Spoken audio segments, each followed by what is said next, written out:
بالنسبة لأخينا سعد من طلبة العلم، من أفاضل إخواني في الله طلبة العلم. نعم. كان عندنا هنا جزاه الله خير طلب العلم ورجع إلى أهله يعلم بقدر ما يطيق، وطلبة العلم هذا الذي يرجى منهم أن ينفعوا الناس. نعم. وهناك بعض الناس يريد الفتنة، إذا لم يقل طالب العلم بقوله يسعى إلى الفتن. هذا ما يجوز أن يعامل طلبة العلم بهذه الطريقة، ما يجوز أن يعامل طلبة العلم بهذه الطريقة.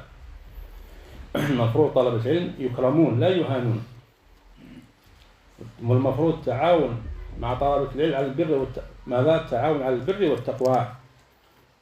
نعم.